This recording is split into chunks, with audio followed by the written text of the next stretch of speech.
তার ব্যাপারে হাদিস সহিহ বুখারীর বর্ণনা 2297 নম্বর হাদিস। হাদিসের বর্ণনাকারী আয়েশা সিদ্দিকা রাদিয়াল্লাহু তাআলা আনহা তিনি বলেন, লাম আ'কিল আবাওয়াইয়া কাত্তু ইল্লা ওয়া হুমা ইয়াদিনানি দ্দীনা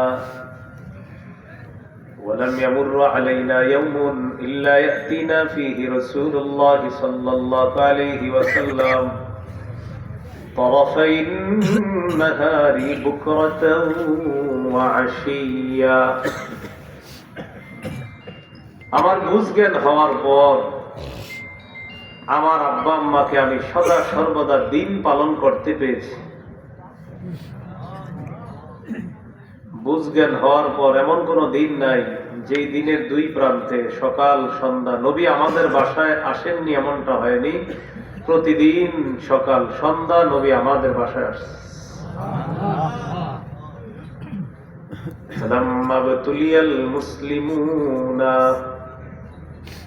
ভাই উপরে আওয়াজ কমান, রিভাব টিভাব দিয়েন না, কোন কৃত্রিম করেন না, আমার কণ্ঠটা আমার রাখতে দেন না। মনে করেন আমি এরকম কোন সৌন্দর্যতা লাগবে না, একদম নর্মাল লাগে না।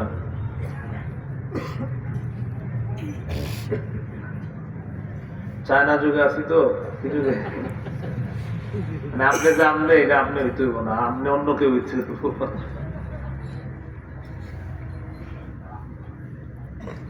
فلما ابتلي المسلمون خرج أبو بكر مهاجرا قبل الحبشة। মুসলমানরা যখন কঠিন পরীক্ষার মধ্যে পড়ল, সাহাবায়ে কেরাম হাবশার দিকে হিজরত শুরু করলো। আবু বকর সিদ্দিক রাদিয়াল্লাহু তাআলা তিনিও হাবশার দিকে হিজরতের উদ্দেশ্যে বের হলেন। ফালাকিয়াহু ইবনু দাগিনা ওয়া হুয়া সাইয়্যিদুল কারা। একটা এলাকা আছে নাম কারা, ওই এলাকার একজন নেতা নাম ইবনু দাগিনা। এই ইবনু দাগিনা আবু বকর সিদ্দিক রাদিয়াল্লাহু তাআলা আনহুর সাথে সাক্ষাৎ করলেন। সাক্ষাৎ করার পর আবু বকর সিদ্দিক রাদিয়াল্লাহু তাআলা আনহুকে বললেন, আইনা তুরিদু ইয়া আবা বকরিন। আবু বকর আপনি কোথায় যান? আবু বকর সিদ্দিক রাদিয়াল্লাহু তাআলা আনহু জবাব দিলেন, আখরাজানি কওমি ফাউরিদু আন আসিহা ফিল আরদি ফাআবুদা রাব্বি। আমার জাতি আমাকে বের করে দিয়েছে, দেশে দেশে ঘুরবো আর আল্লাহর ইবাদত করব। সুবহানাল্লাহ। এই উদ্দেশ্যে বের হয়েছে। আপাতত উদ্দেশ্য হলো হাবশা হিজরত করব, পরে কি হবে জানি না, খালি ঘুরবো আর রবের ইবাদত করব, এই নিয়তে বের হয়ে গেছি বাড়ি থেকে। তো ইবনু দাগিনা আবু বকর সিদ্দিক রাদিয়াল্লাহু তাআলা আনহুর সাথে যিনি সাক্ষাৎ করেছেন, তিনি আবু বকর সিদ্দিক রাদিয়াল্লাহু তাআলা আনহুকে বললেন, ইন্না মিসলাকা লা ইয়াখরুজু ওয়া লা ইউখরাজু। আপনার মতো মানুষ বের হতে পারে না, আপনার মতো মানুষকে বের করে দেওয়া যায় না, আপনি ভদ্র মানুষ। ফাইন্নাকা তাকসিবুল মা'দুমা ওয়া তাসিলুর রাহিমা ওয়া তাহমিলুল কাল্লা ওয়া তাকরিদ দাইফা ওয়া তুঈনু আলা নওয়াইবিল হক।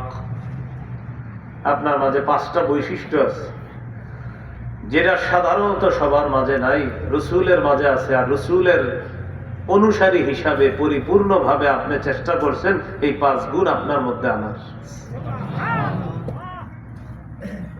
1 নম্বর, আপনি অসহায়কে সাহায্য করেন। 2 নম্বর, আপনি রক্তের সম্পর্ক রক্ষা করেন। 3 নম্বর, আপনি বোঝা বহন করেন। 4 নম্বর, আপনি মেহমানদারি করেন।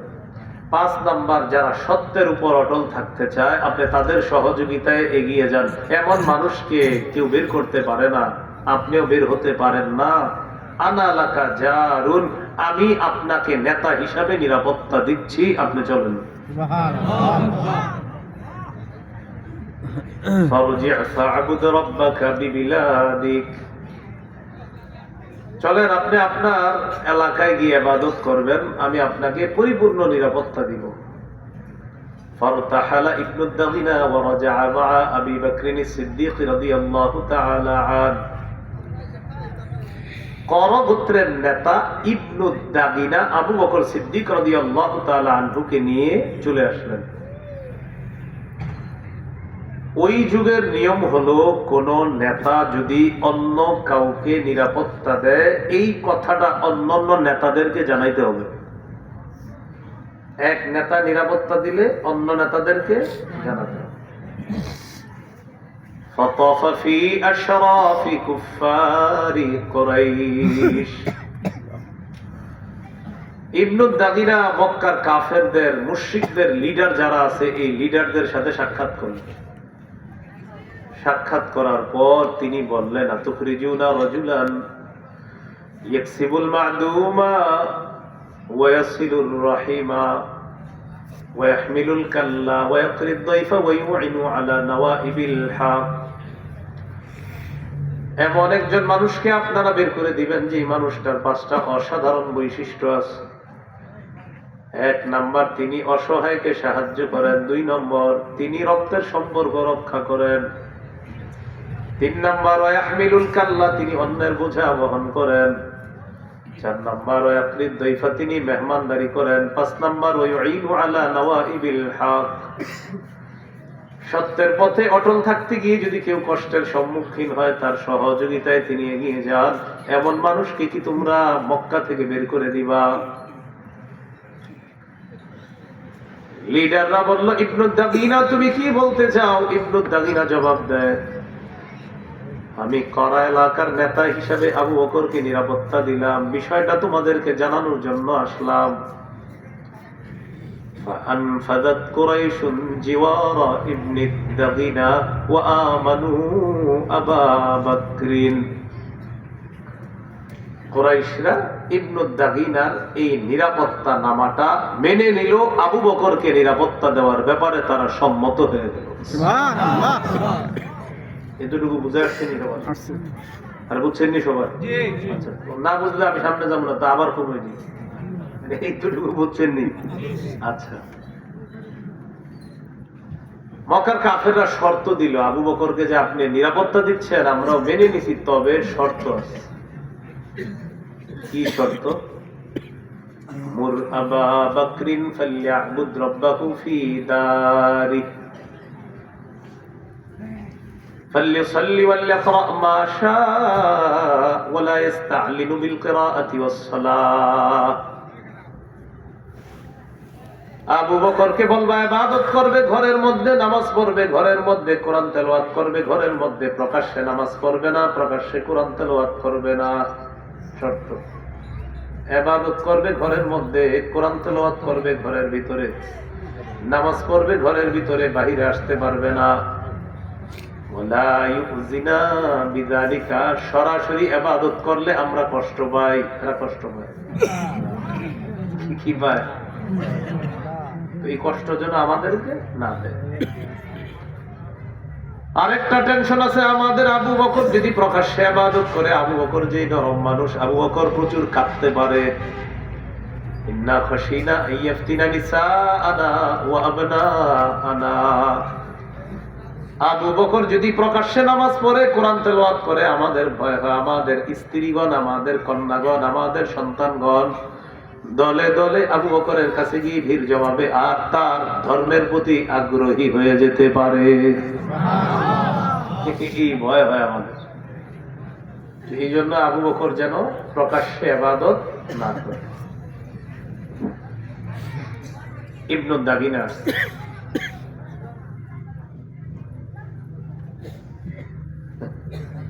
আসো, তোমরা মাহফিলে আসো। আসো, এই বাচ্চাগুলোরও মাহফিলে পাঠাই যাবে। আসো আসো, ছোট মানুষ, আসো আসো, তোমরাও আসো।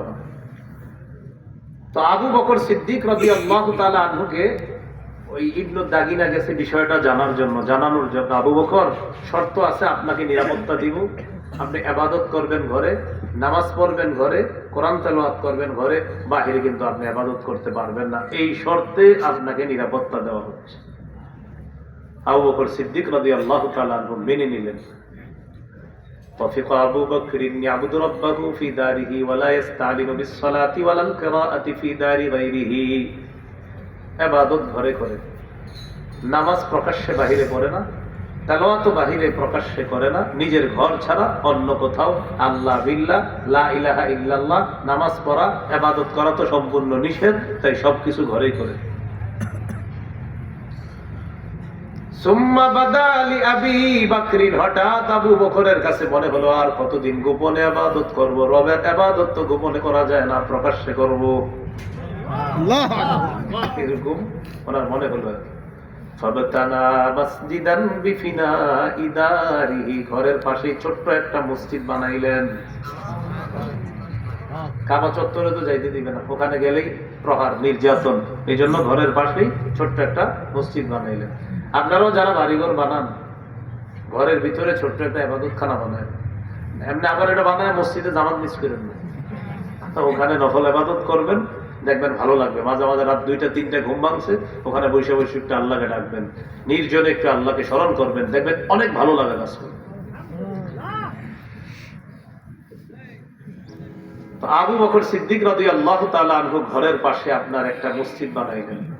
ফাবারাজা ফাকানা ইউসাল্লি ফীহি ওয়া ইস্তালিনু বিস-সালাতি ওয়াল কিরাআহ, প্রকাশ্যে নামাজ পড়া শুরু করলেন, তেলাওয়াত করা শুরু করলেন।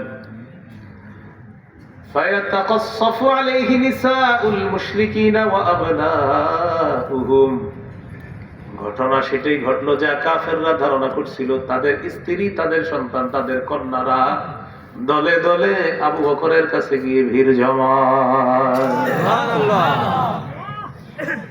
সবাই তাকে দেখতে যায়। কানা আবু বকরিন রাজুলান বাক্কাআন লা ইয়ামলিকু দামাহু হিনা ইয়াকরাউল কুরআন। আবু বকর সিদ্দিক রাদিয়াল্লাহু তাআলা প্রচুর ক্রন্দনশীল ব্যক্তি ছিলেন, প্রচুর কাঁদতে পারতেন। তিনি কোরআন তেলাওয়াত করার সময় তার অশ্রু সংবরণ করতে পারতেন না, তার পানি, চোখের পানি আটকে রাখতে পারতেন না।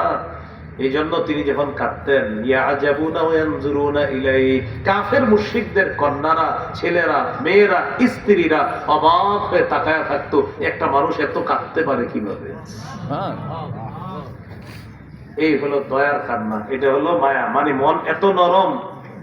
উনি কাঁদতেন, প্রচুর কাঁদতে পারতেন।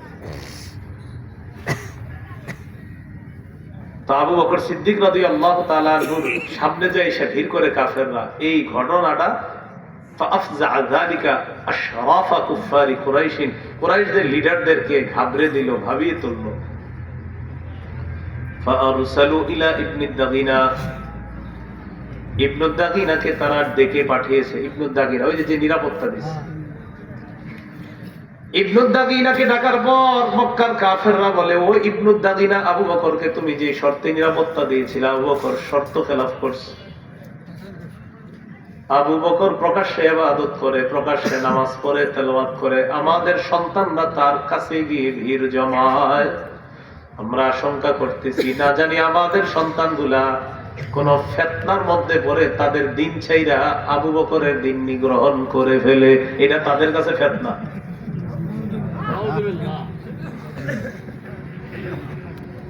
আবু বকরের কাছে তুমি যাবা, যাওয়ার পর দুইটা অপশন রাখবা, ইন আহাব্বা আইয়াতাসিরা আলা আইয়াবুদা রাব্বাহু ফি দারিহি ফাআলা ওয়া ইন আবা ইল্লা আইয়ুলিনা ফি।